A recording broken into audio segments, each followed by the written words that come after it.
Assalamualaikum warahmatullahi wabarakatuh dan salam sejahtera kepada Puan Tan Sok Piao. Pada hari ini, kumpulan kami yang terdiri daripada saya, Muhammad Faisal bin Muhammad Nazri, Nama saya Muhammad Haziq Hazazi bin Mahathir. Dan saya Muhammad Alif bin Baharul. kumpulan kami akan melakukan perbentangan bagi tugasan 2 yang bertajuk bincangkan secara terperinci masalah penguasaan literasi membaca dalam kalangan murid sekolah rendah dan cadangkan aktiviti serta bahan PDP yang bersesuaian untuk menanganinya. Tanpa mengelengahkan masa, mari kita memulakan perbincangan kita. Masalah penguasaan literasi membaca terbahagi kepada 3, iaitu masalah di peringkat prabacaan, masalah di peringkat bacaan mekanis dan masalah di peringkat bacaan mentalis. Terusnya, peringkat prabacaan. Kemahiran prabacaan merupakan kemahiran yang perlu dikuasai oleh setiap kanak-kanak sebelum mempersiapkan diri untuk membaca. Seperti mana kita memanaskan badan sebelum memulakan sebarang aktiviti bersukan, maka begitu jugalah dengan kemahiran prabacaan. Kemahiran prabacaan ibarat sesi memanas badan sebelum kanak-kanak dapat membaca. Kanak-kanak perlu disediakan mindanya untuk membaca. Proses prabacaan merupakan langkah penyediaan minda kanak-kanak untuk meningkatkan kefahaman dan kemahiran mereka untuk membaca. Menurut laporan Profil Membaca Rakyat Malaysia 1996, didapati kanak-kanak berusia 5 hingga 9 tahun boleh membaca. Ini menjadi bukti yang kanak-kanak boleh membaca di peringkat awal. Manakala menurut Donna Hui 1992, kanak-kanak yang berumur 3 hingga 6 tahun perlu diberi galakkan mengembangkan bahasa mereka melalui aktiviti lisan, cerita dan nyanyian. Selain daripada itu, mereka juga memerlukan bimbingan dalam kemahiran prabacaan dan pratulisan. Seterusnya, faktor-faktor yang mempengaruhi kesediaan membaca. Faktor yang pertama ialah faktor fizikal. Dilihat daripada keupayaan alat-alat sebutannya yang menghasilkan bunyi-bunyi yang diajarkan, keupayaan mata mengecam bentuk dan keupayaan pendengarannya mengecam bunyi-bunyi. Faktor yang kedua ialah faktor emosi. Ia dilihat dari segi minatnya terhadap bahan-bahan bacaan dan minatnya untuk mendengar bacaan, terutamanya bahan cerita. Faktor yang ketiga ialah faktor mental. Ianya dilihat dari segi keupayaannya mengingat apa yang diberitahu dan kebolehannya menyatakan semula apa-apa yang telah diketahuinya. Terusnya, masalah-masalah dalam menguasai peringkat perabacaan. Yang pertama, murid menghadapi masalah kekeliruan untuk mengecam sesuatu bentuk jika bentuk tersebut hampir sama. Sebagai contoh, bentuk segi empat sama dan segi empat tepat. Masalah yang kedua ialah murid menghadapi masalah terhadap aktiviti mengenal pasti gambar jika gambar berkenaan belum pernah mereka lihat. Hal ini demikian kerana dalam peringkat ini, murid lebih mengaplikasikan pengalaman mereka yang tersedia ada. Masalah yang ketiga ialah terdapat juga segelintir murid menghadapi masalah untuk mengecam warna-warna asas. Masalah yang keempat ialah murid menghadapi masalah dalam pendengarannya menyebabkan apa yang didengari oleh mereka kurang jelas. Ini menyebabkan aktiviti memperkenalkan bentuk-bentuk atau corak melalui audio atau video tidak dapat dikuasai oleh mereka. Masalah yang kelima ialah murid menghadapi masalah tidak yakin, cepat gugup dan gemetar jika melibatkan aktiviti secara ramai-ramai seperti aktiviti nyanyian. Masalah yang terakhir ialah masalah murid menghadapi masalah dari segi emosi seperti suka menyendiri, tidak suka bergaul dan berbual dengan orang lain, terutamanya dengan guru dan rakan mereka. Perkara ini akan menyebabkan aktiviti komunikasi atau bersoal jawab walaupun secara tidak formal tidak dapat dilaksanakan dengan jayanya. Seterusnya, cara-cara mengatasi masalah penguasaan perabacaan. Yang pertama, guru mengadakan aktiviti yang melibatkan murid seperti menyanyi, berlakon, bercerita dan sebagainya yang menarik hati murid tersebut. Yang kedua, guru perlu memperbanyakkan permainan seperti soal jawab dengan cara yang tidak formal semasa di dalam kelas. Cara yang ketiga ialah guru perlu melatih murid supaya memerhati sesuatu dengan baik dan cuba mengecamnya. Seterusnya, Baiklah, seterusnya kita pergi kepada masalah penguasaan kemahiran membaca di peringkat yang kedua, iaitu peringkat mekanis.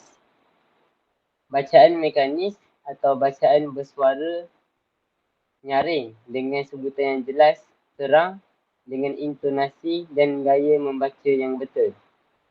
Bacaan mekanis biasanya dilaksanakan di peringkat kelas permulaan atau sekolah rendah. Antara tujuan bacaan mekanis ialah yang pertama, membaca dengan cekap dan pantas dengan sebutan dan intonasi yang betul dan jelas serta gaya bacaan yang betul. Yang kedua, menggunakan tanda-tanda baca dengan betul. Yang ketiga, untuk mencapai kemahiran dan kecekapan membaca mekanis. Yang keempat, dapat mengenal pasti laras bahasa yang pelbagai. Dan tujuan bacaan mekanis yang terakhir ialah menikmati unsur estetik dalam bahan bacaan. Seterusnya, masalah-masalah dalam menguasai peringkat bacaan mekanis. Yang pertama, fonem atau huruf perkataan ditinggalkan semasa membaca. Contohnya buat disebut buat dan kerja disebut kerja. Masalah seterusnya adalah mengulang-ulang perkataan atau suku kata semasa membaca dan bukan disebabkan masalah gagap. Yang ketiga, menggantikan huruf atau perkataan dalam ayat yang dibaca. Contohnya, kereta disebut kareta, lori disebut loli.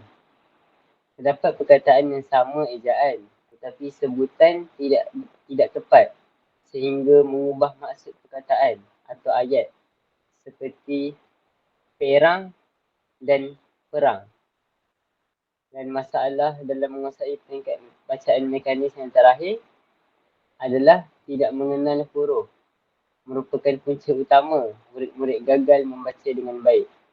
Mereka akan menyebut atau meneka huruf sesuka hati menyebabkan perkataan tersebut tidak bermakna. Baiklah, seterusnya.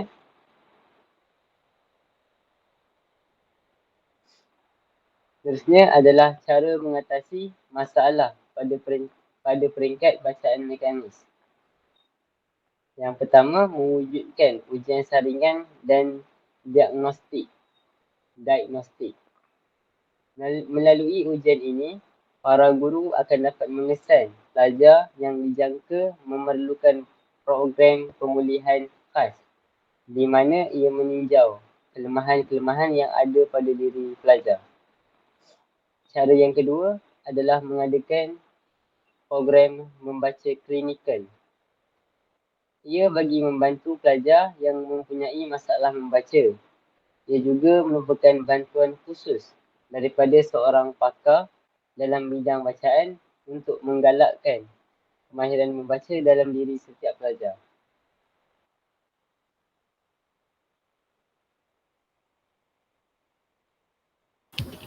Baiklah, seterusnya kita pergi pula kepada peringkat mentalis. Bacaan mentalis atau bacaan senyap dilakukan dalam hati yang bertujuan memperoleh informasi dan pemahaman daripada teks. Aktiviti ini dilakukan secara individu untuk mendapatkan maklumat daripada bahan yang dibaca sebelum aktiviti selanjutnya. Membaca merupakan proses kompleks yang melibatkan minda, persepsi, linguistik dan psikologi. Naimah 2014. Bacaan mentalis adalah untuk mendapatkan maksud kandungan yang dibaca. Menurut Dolly, kefahaman merupakan satu usaha bagi memberi maksud kepada bahan bacaan. Murid-murid akan membuat visual dalam minda tentang jalan cerita dan membina pemahaman terhadap bahan bacaan dengan menjawab soalan kefahaman yang diberikan. Masalah-masalah dalam menguasai peringkat bacaan mentalis. Masalah yang pertama ialah murid mudah hilang tumpuan dan lemah daya ingatan. Murid yang mempunyai gangguan emosi seperti bimbang dan takut yang menjejaskan tumpuan dan perhatian terhadap proses pembacaan mereka. Yang kedua, murid tidak mampu berfikiran kompleks. Murid tidak dapat membaca banyak perkara dalam masa yang sama dan memahami apa yang mereka baca. Yang ketiga ialah murid tidak dapat membaca pantas. Murid belum menguasai peringkat bacaan mekanis sebelum masuk kepada peringkat bacaan mentalis. Seterusnya ialah cara mengatasi masalah bacaan mentalis. Yang pertama ialah memberi bahan bacaan secara berperingkat. Bahan yang diberikan bermula daripada bahan bacaan yang ringkas dan mudah kepada bahan bacaan yang banyak dan sukar. Seterusnya diasingkan daripada pelajar lain. Murid diasingkan bagi menjalani proses pemulihan dan guru perlu memberi perhatian yang lebih kepada pelajar dalam golongan ini. Yang ketiga, memberi pelbagai sumber untuk meningkatkan pemahaman.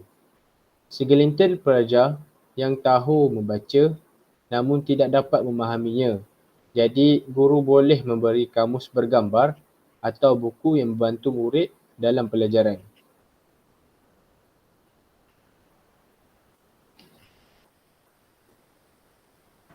Seterusnya, aktiviti dan bahan PDP untuk menangani masalah penguasaan literasi membaca. Seterusnya, aktiviti yang pertama ialah aktiviti bercerita. Dalam aktiviti ini, guru perlu melakukan aktiviti bercerita bersama murid dengan penuh penghayatan agar dapat menarik minat dan fokus murid terhadap cerita yang disampaikan. Pada akhir aktiviti ini, guru perlu meminta murid untuk membuat kesimpulan dan memberi nilai moral daripada cerita tersebut. Kelebihan daripada melakukan aktiviti ini ialah murid-murid dapat menceritakan kembali isi di dalam buku tersebut. Yang kedua, murid dapat memberitahu nilai yang terdapat di dalam buku yang dibaca. Yang ketiga ialah murid dapat meningkatkan kemahiran membaca mereka. Langkah-langkah dalam melaksanakan aktiviti tersebut. Guru perlu menerangkan bagaimana aktiviti ini dilakukan. Yang kedua, guru perlu memberi pilihan kepada murid berkenaan buku yang ingin dibaca dan buku tersebut dipilih melalui minat murid-murid tersebut. Yang ketiga, guru perlu memulakan penceritaan dengan penuh penghayatan. Yang keempat, guru mengeluarkan nilai moral dari buku tersebut. Yang kelima, guru perlu meminta kanak-kanak mengulangi dan memahami dengan lebih mendalam dengan memberi bahan bacaan kepada mereka. Langkah yang keenam, murid perlu mengulangi cerita tersebut dan mengeluarkan nilai-nilai yang terdapat dalam cerita dalam buku itu. Dan yang terakhir, guru memberi ganjaran kepada murid atas usaha yang mereka lakukan. Hal ini akan menyebabkan murid tersebut bersemangat untuk membaca buku-buku cerita yang lain.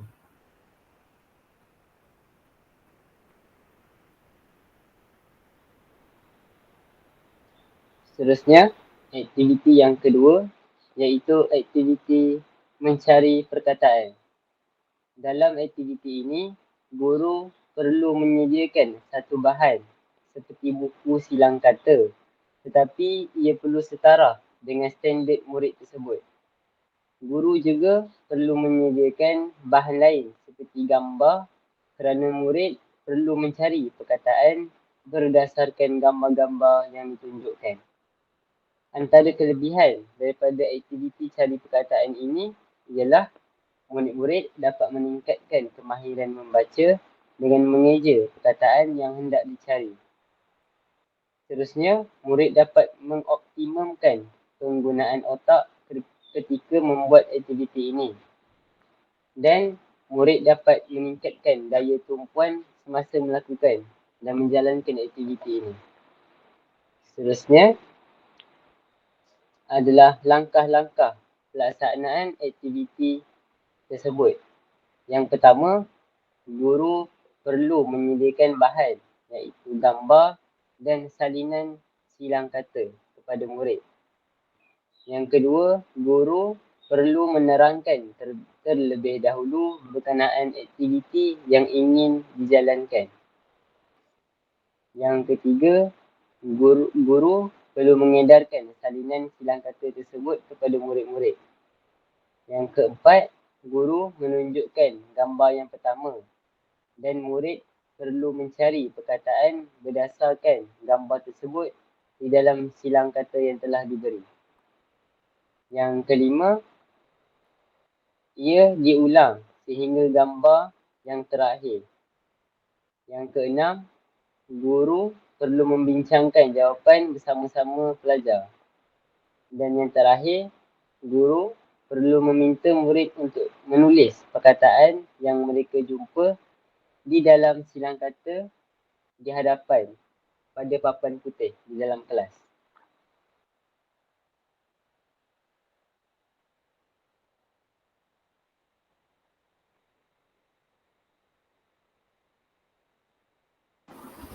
Seterusnya, kita pergi pula kepada aktiviti yang ketiga. Aktiviti yang ketiga ialah mengenal pasti gambar. Di dalam aktiviti ini, guru perlu menyediakan bahan seperti gambar. Daripada gambar tersebut, murid perlu mengeja terlebih dahulu dengan bantuan guru supaya ia dieja dengan betul dan tepat, dan kemudian perkataan yang dieja perlu ditulis di papan putih. Antara kelebihan yang murid dapat apabila melakukan aktiviti ini ialah murid-murid dapat mengeja sesuatu perkataan dengan lebih betul dan tepat. Yang kedua, guru dapat mengenal pasti murid yang lemah dalam mengeja. Dan yang ketiga, murid dapat menambah perkataan dan dapat meningkatkan kemahiran membaca mereka. Langkah-langkah pelaksanaan aktiviti ini adalah yang pertama, guru perlu menerangkan berkenaan aktiviti yang ingin dilakukan kepada murid-murid secara terperinci. Yang kedua, guru perlu meletakkan gambar pada papan putih.